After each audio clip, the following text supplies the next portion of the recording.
Hello and welcome to this new episode on how to be a great player. You asked the question, can you break down the different personality types from a video that I did several months ago called The Different Personality Types? Can you break them down into the individual types and explain and elaborate a little bit more on each one? So that's exactly what I'm going to do. And if we look at the very first one, it is a very interesting type of character because it is the type of character that best suits you if you are perhaps more of an introvert or you like to listen to the story more than perhaps participate in it.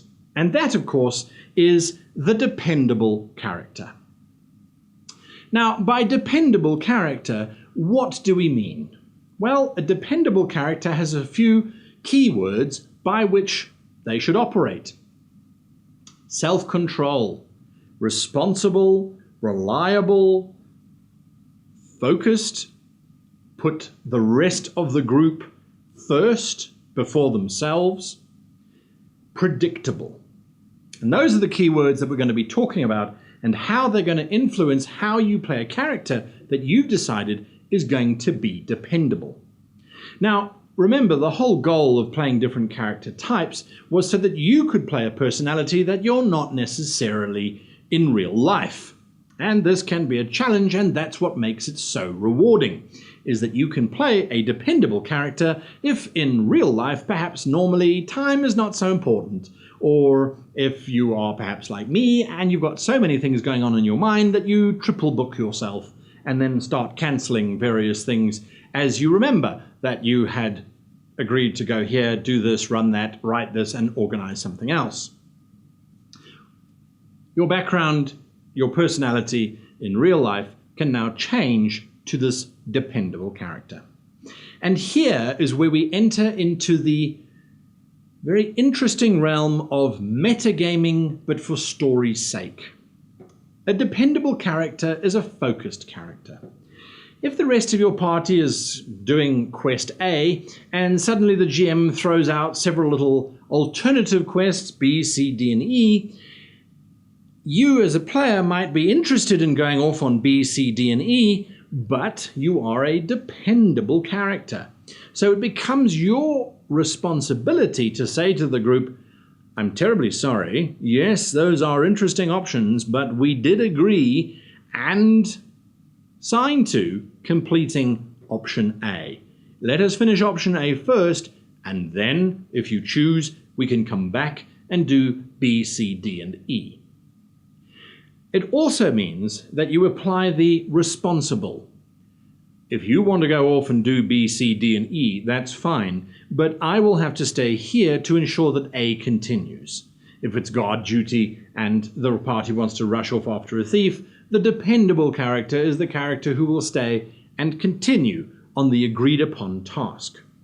This doesn't necessarily mean that you have to play a goody two-shoes character. A dependable character could also be a character who goes, well, look, I'm sorry, the boss said we was to kill you, and so that's exactly what we're going to do.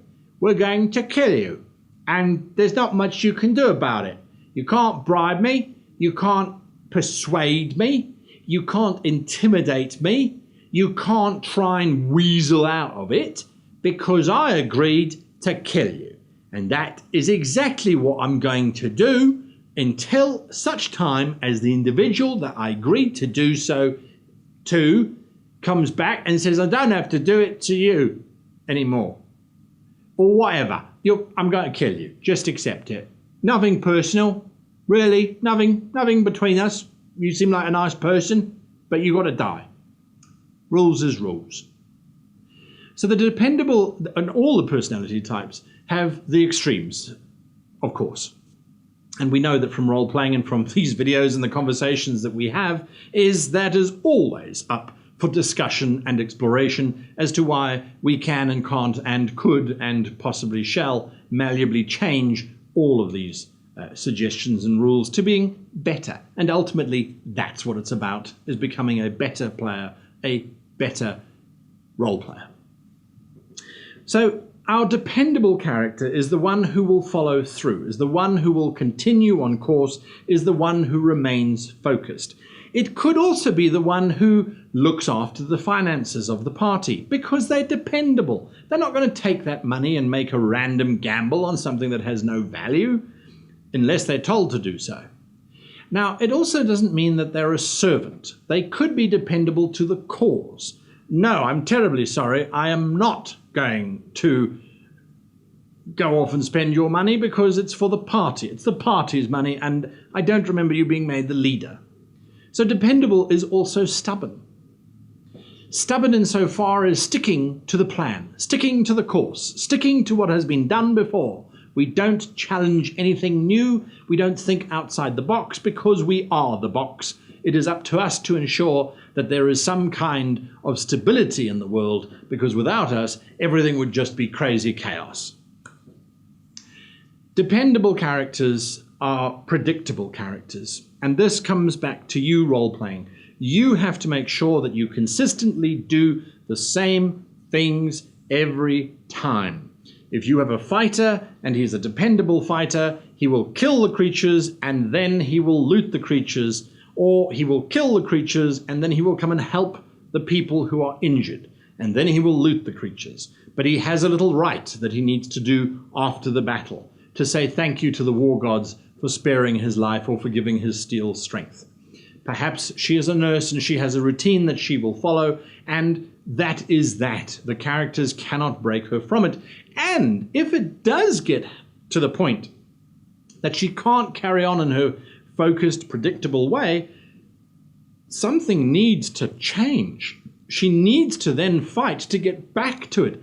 I couldn't complete my ritual. I must complete my ritual. Remember, I am focused. Before we can continue, we must finish the ritual because that's what we said. So they can be quite stubborn. And again, back to the metagaming story thing.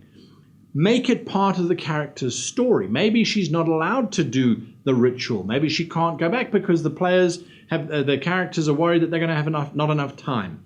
Then it should become an angst thing that sits poorly within the character because they couldn't do what they were supposed to do. All of this is just adding, layering on top of your role playing. You've got all of the other stuff, the background, the backstory, the racial type, the sexual type. All of that is sitting underneath this character who just has one goal, and that's to do what they said they were going to do. The dependable character is someone that we need in every party. They're taking notes, they're making sure we stick on course, and they're not letting the party veer off too far off of the main storyline. And if they are, they'll be bringing them back to the storyline. I hope this helps in some way. If it did, leave a comment, click the subscribe button, hit the like button, all that kind of stuff. You know what to do. Write comments on how you would play a dependable character and what some of the problems or some of the benefits you could see of having this type of character in your party or playing one yourself. Next week, we'll look at the next type of personality. That's if you found this useful. Let us know in the comments below. We are launching Patreon. Several people have now asked for it. And so hopefully on the 1st of October, we will be launching it. And of course, the goal there is to help us just improve the offerings that we're already doing and to perhaps move things forward in a more interesting manner. Regardless of the outcome of that, though, rest assured, I will be here for many, many, many, many more episodes to come because your comments are just fantastic. I really do appreciate them. Until next time, you can see winter has returned to South Africa with summer has returned to South Africa with a vengeance, and I am right in the middle of it. Until next time, happy playing.